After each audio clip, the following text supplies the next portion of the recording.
Welcome back to this new section called JavaScript Basics. So I'm going to get started by creating a new folder in our JavaScript section. And I'm going to call this folder JavaScript Basics. And we can save all the parts of this section inside there. So to save us a lot of typing, if we go back to the last video that we've done in understanding JavaScript, and then copy the comments and display in JavaScript folder, and then paste that in the JavaScript Basics section, and rename it. So I'm going to keep mine in order by doing number 1 and calling this variables and assignment, and then put this into brackets.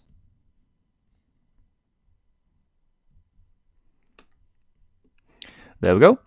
So now we've got the index page from the last video. I'm just going to get rid of these comments for now, but keep the code in place. And then change the page title to variables and assignment. Okay, so we can reuse the code that we done in the last video. So this section of JavaScript, it takes the empty level 1 heading and replaces it with some text. So in this video we're going to take a look at variables and how we can use them in JavaScript. So a variable is a container for information that we can give a name to, and the contents of that variable, as the name suggests, can change. So let's take a look at how we can use variables. So we declare a variable by using the var keyword, and then we put in the name of the variable next. So I'm going to call my variable page title, and then the equal sign, and then between quotations we set the contents of the variable.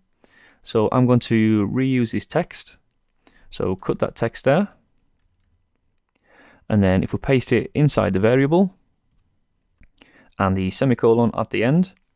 So we're assigning the text over to a variable called page title. So now we can go back over to our inner HTML, and rather than set that equal to the text, we can put in place the variable name, which is page title, and save that. So now when we go back over to the browser and refresh, we should get the same message, but this time the message is stored into a variable. And you can change this to be anything that you want. So we can change it to variables, and then take a look, and when we refresh, that's a change. So let's take a look at some more examples. So I'm just going to comment this section out.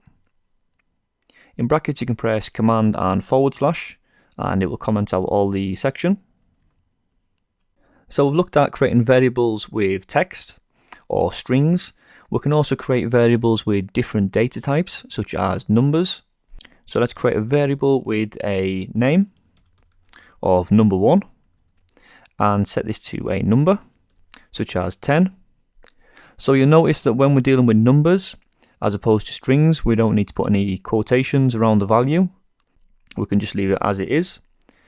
And a second variable called number 2, and the value this time of 20. And as well as setting values to variables, we can also create a variable which is made up of variables added together.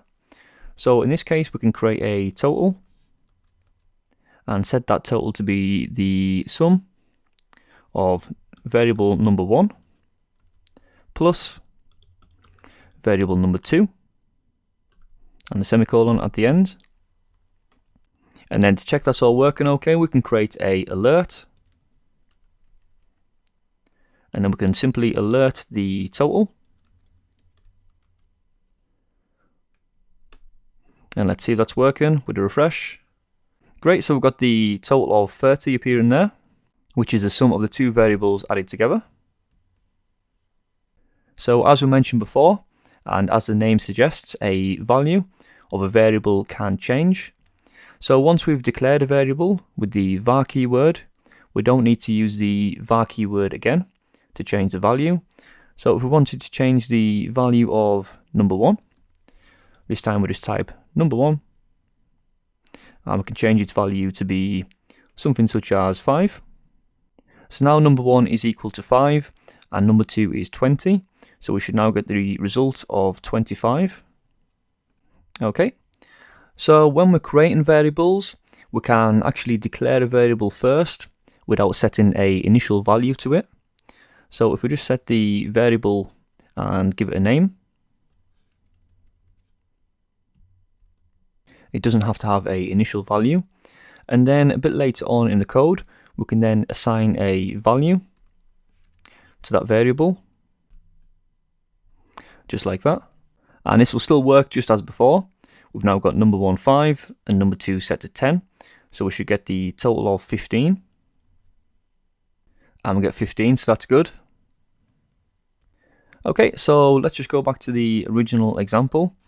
And when we're creating variables, there's certain rules that we need to follow when creating variable names. So when we're naming a variable, it needs to start with a letter, a underscore, or a $sign. And variable names are also case sensitive. So we had a variable with the name of number 1.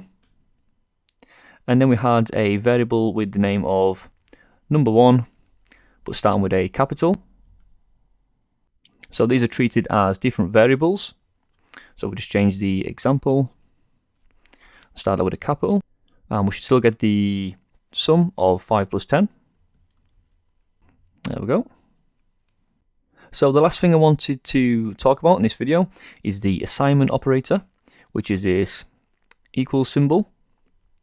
In JavaScript, this symbol assigns the value to the variable name, and it doesn't actually check if it's equal to.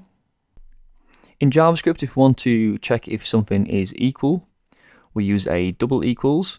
So for example, 5 is equal to 5, and this means equal to. And we can also use the 3 equal symbols. So if 5 and 3 symbols is equal to 5, this way checks if the values are equal value and equal type.